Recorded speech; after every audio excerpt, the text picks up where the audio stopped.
इन दिनों बांझपन अरूज पर है। लाखों लोग बच्चे के लिए कोशिश करने में बरसरे बेकार हैं, जिनमें ज़्यादा तादाद उन लोगों की है जिन्होंने अपनी माली हालत या कैरियर बिल्डिंग के लिए प्रेगनेंसी को डिले कर रखा था और अब उनको मुश्किल पेश आ रही है प्रेग्नेंट होने में। बांझपन की मेन रीज़न्स में अर्बन लाइफस्टाइल और नाकस खुराक के साथ साथ जहनी परेशानी या स्ट्रेस काबिल ज़िक्र है। अस्सलामुअलैकुम व्यूअर्स, मैं हूँ बिया काज़मी और मॉम केयर पे आपको खुशामदीद कहती हूँ, जहाँ हर लम्हा है पॉजिटिव एनर्जी से भरा हुआ। अलमिया ये है कि जो लोग प्रेगनेंसी अवॉइड करना चाहते हैं वो आराम से प्रेग्नेंट हो जाते हैं और जो बेचारे सालों से प्रेगनेंसी के लिए कोशिश कर रहे हैं वो प्रेग्नेंट नहीं हो पा रहे।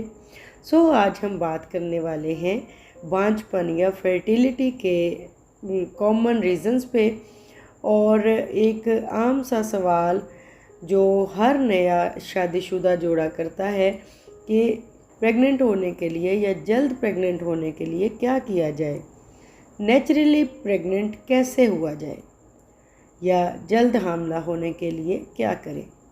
आज मैं आपको 5 टिप्स दूंगी जो जल्द कंसीव करने के लिए मददगार होंगे, और हम कुछ मिथ्स पे भी बात करेंगे जो कि प्रेग्नेंट होने या ना होने के लिए मशहूर हैं, तो उनको भी हम बताएंगे कि किस चीज़ को अवॉइड करना है और कौन सी चीज़ बेज़रर है।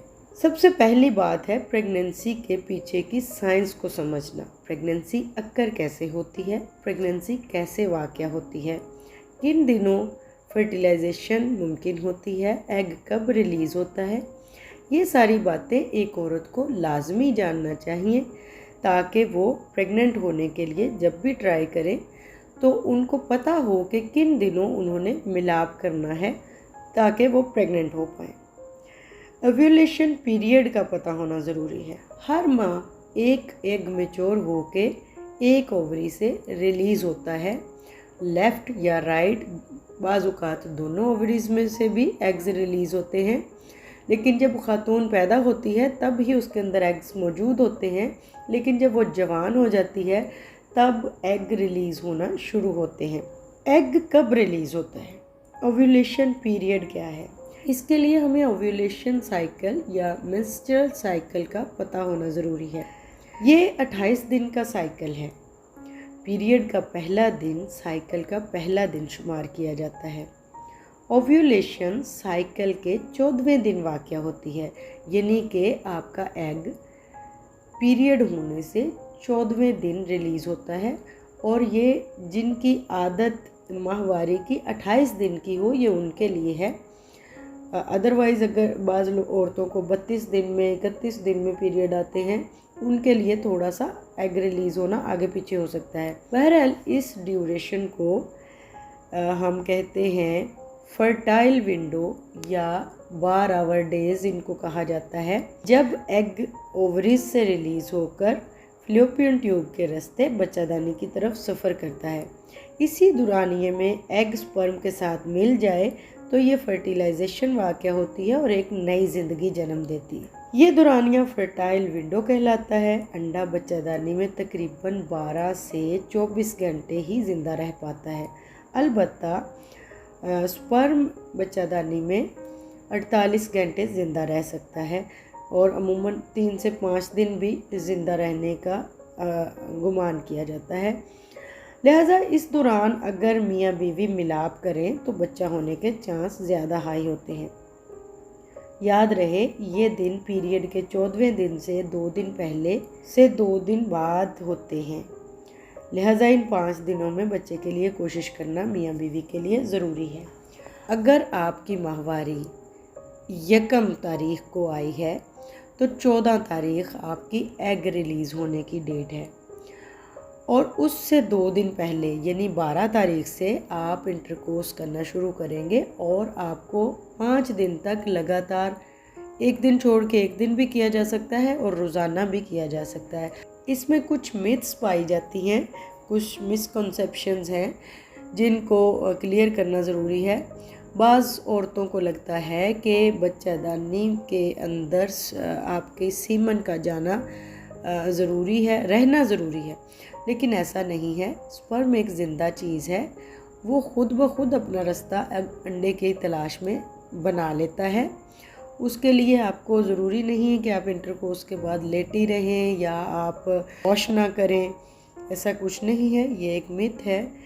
कुछ देर लेटना मुनासिब है, लेकिन अगर आप वॉश भी कर लेती हैं तो प्रेगनेंसी अगर होना हो तो वो वाक़या हो जाती है। और सीमन का कुछ ना कुछ हिस्सा तो बाहर आना ही होता है। लोग करते हैं बाज़ुकात ब्लॉक करते हैं सीमन का रास्ता कि बाहर ना आए, तो ऐसा कुछ नहीं है। स्पर्म को वजाइना के अंदर दाखिल कर दिया, यानी सीमन वजाइना के अंदर चली गई, इसका मतलब है स्पर्म एग तक पहुंचने के लिए खुद ब खुद रास्ता बना लेगा। दूसरी मिथ ये है कि सेक्स पोजीशंस कुछ असर रखती हैं, तो ये भी बिल्कुल कोई प्रेगनेंसी के लिए ज़रूरी नहीं कि आप मिशनरी पोजीशन लें या कोई भी किसी भी पोजीशन में सिर्फ सीमन का अंदर जाना ज़रूरी होता है। और बेटा या बेटी करने के लिए कोई मखसूस दिन या कोई मखसूस पीरियड या फिर कोई मखसूस पोजीशन है, तो ऐसा कुछ नहीं है। अमूमन 50% चांसेस होते हैं बेटा होने के और 50% ही चांसेस होते हैं बेटी होने के। तो ना कोई पोजीशन इसके लिए कोई असर रखती है और ना ही कोई आपको डेज़ मखसूस होते हैं कि एग्जैक्ट इस दिन अगर इंटरकोर्स होगा तभी बेटा पैदा होगा या बेटी होगी, तो ये भी एक मिथ है। इसके अलावा जो ज़्यादातर पूछा जाता है सवाल वो ये है कि विमेन ऑर्गेज़म या औरत का डिस्चार्ज होना प्रेगनेंसी के लिए ज़रूरी है, तो ये भी ज़रूरी नहीं है। प्रेगनेंसी के लिए सिर्फ सीमन का आपकी वजाइना के अंदर दाखिल होना ही काफ़ी होता है। अगर अंडा मैच्योर होगा और सेहतमंद स्पर्म अंदर जाएंगे तो कोई ना कोई स्पर्म एग को ज़रूर फर्टिलाइज़ कर देगा। तो ये सारी मिथ्स आपकी क्लियर हो गई। हमल होने के लिए सेहतमंद लाइफस्टाइल ज़रूरी है। मर्द और औरत दोनों के लिए सेहतमंद लाइफस्टाइल ज़रूरी है। हेल्दी लाइफ अपनाएं और अपने जिस्म को हमल के लिए तैयार करें। एक सेहतमंद तर्ज़ ज़िंदगी ना सिर्फ ख़वातीन बल्कि मर्दों के लिए भी ज़रूरी है। इसमें सही वक्त पर सोना और जागना, सही वक्त पर खाना और सेहतमंद ग़ज़ा ख़ास तौर पर ज़रूरी है। ताज़ा फल और सब्ज़ियाँ, दालें, गोश्त, मछली, दूध, दही और शहद वगैरह का इस्तेमाल ज़्यादा करें। नट्स का इस्तेमाल ज़्यादा करें। प्रोसेस्ड फूड और बेकरी आइटम्स से थोड़ा परहेज़ करें। कैफ़ीन से परहेज़ करना ज़रूरी है। ताहम अगर आप चाय या कॉफ़ी के आदी हैं तो आप 2 छोटे कप कॉफ़ी ले सकती हैं, जो कि 200 mg कैफ़ीन हो सकती है। याद रहे कि हर्बल टी और चाय में भी कैफ़ीन पाई जाती है। सिगरेट और शराब का इस्तेमाल बिल्कुल नहीं करें। ख्वाह मर्द हों या औरत, सिगरेट और शराब फर्टिलिटी के ख़ास दुश्मन हैं। हल्की फुल्की वर्जिश फर्टिलिटी को बूस्ट करके प्रेगनेंसी के चांसेस को बढ़ाती है। ये एक अमूमी गलत फहमी है कि वर्जिश प्रेगनेंसी को नुकसान देती है या इम्प्लांटेशन में कोई मसला पैदा करती है, बल्कि वर्जिश तो आपके प्रेग्नेंट होने के लिए बहुत मदद कर सकती है, क्योंकि ये ना सिर्फ आपके वज़न को कंट्रोल में रखती है बल्कि आपकी ज़हनी और जिस्मानी सेहत में इजाफ़ा करके आपके हार्मोन्स को इतदाल पे लाती है, जो कि जल्द कंसीव करने में मददगार हैं। लेकिन याद रहे ये वर्जिश बिल्कुल हल्की फुल्की होनी चाहिए, यानी वॉकिंग, स्विमिंग, योगा और स्ट्रेचिंग वगैरह।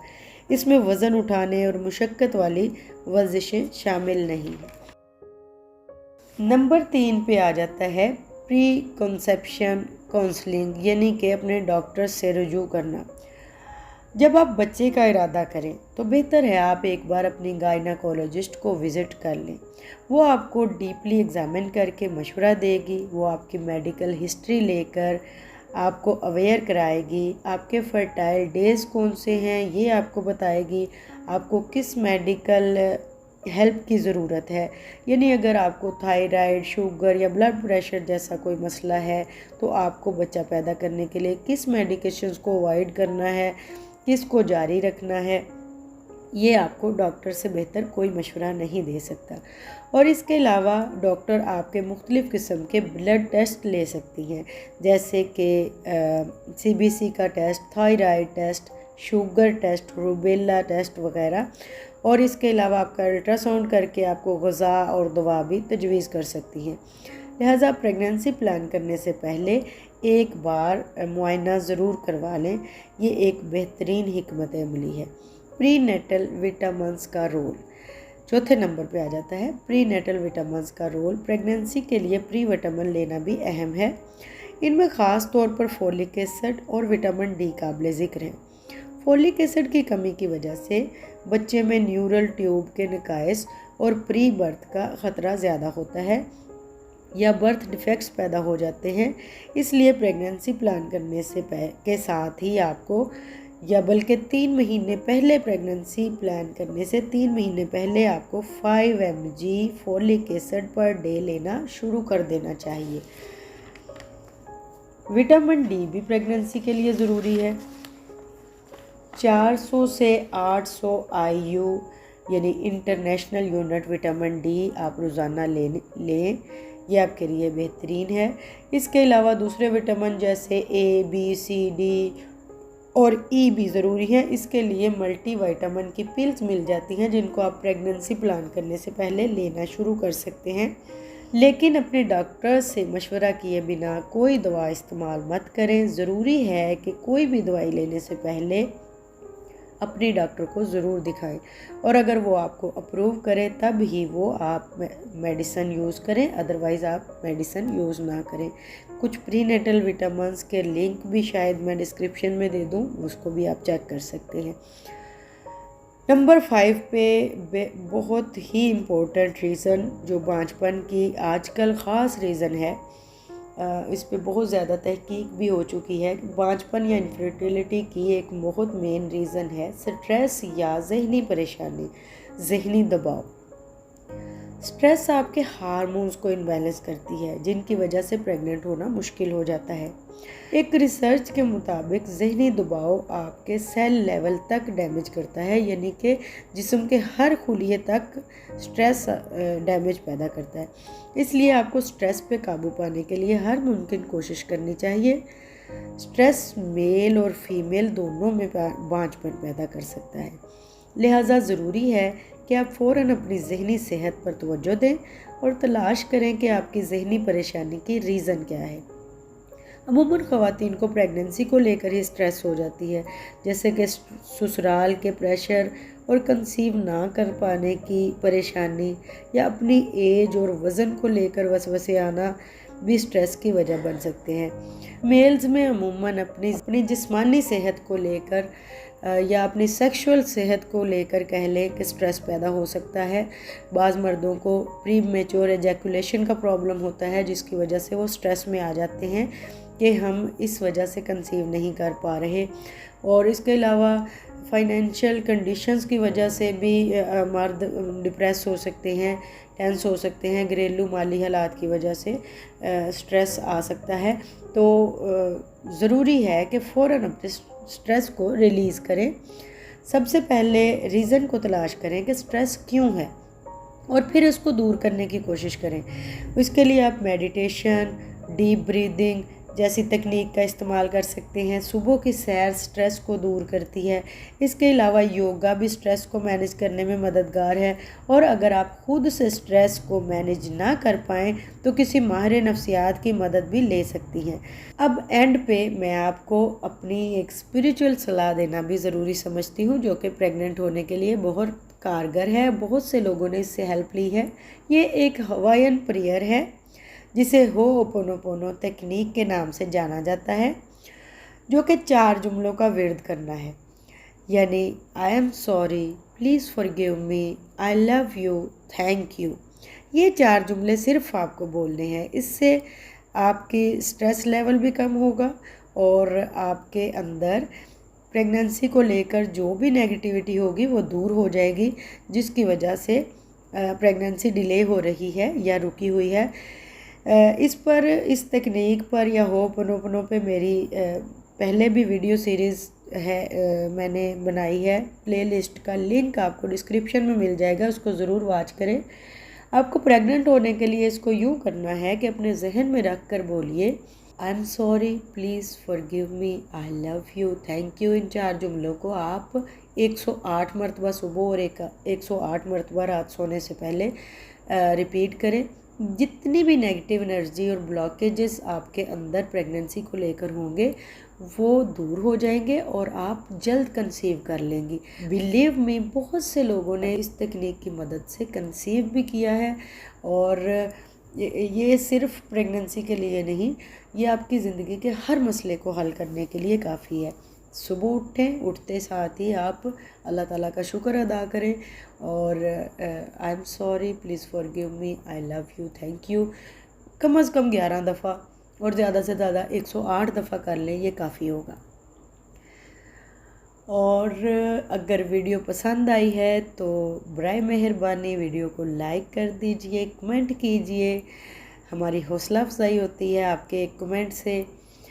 और वीडियो को शेयर कीजिए अपने जैसी प्यारी बहनों के साथ, वीडियो को ज़रूर शेयर किया करें ताकि आगे भी आप वीडियो हमें बनाने का हौसला मिलता रहे। और thank you very much, video watch करने के लिए बहुत बहुत शुक्रिया। जज़ाकल्लाहुल अज़ीज़। चैनल को सब्सक्राइब करना मत भूलिए। अल्लाह हाफिज़।